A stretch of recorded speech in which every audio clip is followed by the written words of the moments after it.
যাকে কাছের থেকে দেখলে ভাগ্য খোলে দেখলে। গাছ দূরের থেকে দেখতে ছিল আল্লাহ রসুলকে, মন ভরতে ছিল না, দোয়া করছেন মালিক দূরের থেকে দেখি মন ভরে না, একটু কি কাছে আসার অনুমতি দেওয়া যায় না? তোমার বন্ধুকে একটু কাছের থেকে দেখবো। মানুষের মতো হাঁটতে হাঁটতে আল্লাহ রসুলের মাথার সামনে আইসা দাঁড়ায় গেছেন, মন পড়ে আল্লাহর রসুলকে দেখছেন, আবার জায়গায় চলে গেছেন। ঘুমের থেকে উঠছেন তো জাবের রাদিয়াল্লাহু তাআলা আনহু বলতেছে, ইয়া রাসূলুল্লাহ দেখলাম তো দেখলাম কি? বলে কি দেখছিস? বলে ওই গাছ মানুষের মতো হাঁটতে হাঁটতে আসছে, আপনার মাথার কাছে দাঁড়ায়া আবার মানুষের মতো হাঁটতে হাঁটতে চলে গেছে। তো আল্লাহ রসুল বলছে ও দূরের থেকে দেখতে ছিল, মন ভরতে ছিল না। তো হাত উঠায় দিছে, মালিক এত কাছে বন্ধু আসলো, আপনার বন্ধু আসলো, আমি দূরের থেকে দেখা মন ভরে না, একটু কি অনুমতি আমাকে দেওয়া যায় না যে আমি একটু মাথার কাছে দাঁড়ায় দেখবো, নিজের মনটাকে ভরবো? হায় হায় হায়, যাকে দেখা উঠ সেজদা করে উঠ।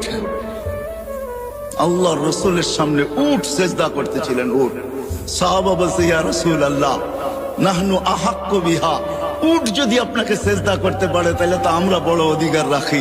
তো আল্লাহর রাসূল বলছে, লাউ আমারতু আহাদান আন ইয়াসজুদা লি আহাদিন লা আমারতু নিসা আন ইয়াসজুদনা লি আজওয়াজিহিন্না। কোন মানুষকে যদি আল্লাহ ব্যতীত কারো সেজদার বৈধতা থাকতো তাইলে আমি স্ত্রীকে বলতাম সে যেন স্বামীর পায়ে ডেলি সেজদা করে।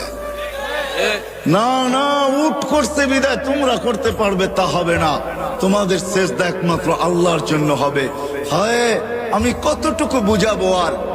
হালিমা সাদিয়া যখন উঠছেন আল্লাহর রসুলকে গাদার উপরে নিয়া, তো যাইতেছিলেন নিজের এলাকার দিকে, গাদা ঘুরা গেছে বাইতুল্লাহর দিকে, ঘুরা এক সেজদা লম্বা, দ্বিতীয় সেজদা আরো লম্বা, তৃতীয় সেজদা আরো লম্বা। গাদাকে জিজ্ঞাসা করছে হালিমা, আরে এত লম্বা লম্বা সেজদা, সবাই চলে যেতেছে, আমি যাব না। আমি সেজদা দিব না তো দিব না কেন? আমি সেজদা ওই আল্লাহকে দিব না তো দিব না কেন যে আল্লাহ দুজাহানের বাদশার জন্য আমার পিঠকে নির্বাচিত করছে। আমি সেজদা দিব না তো দিব কে? ওই মুহাম্মাদুর রাসূলুল্লাহ। ও যুবক, তোমার পায়ে হাত রেখা বুঝাইতেছে, আসো, জীবনটাও ছোট, অস্তিত্বটাও ছোট।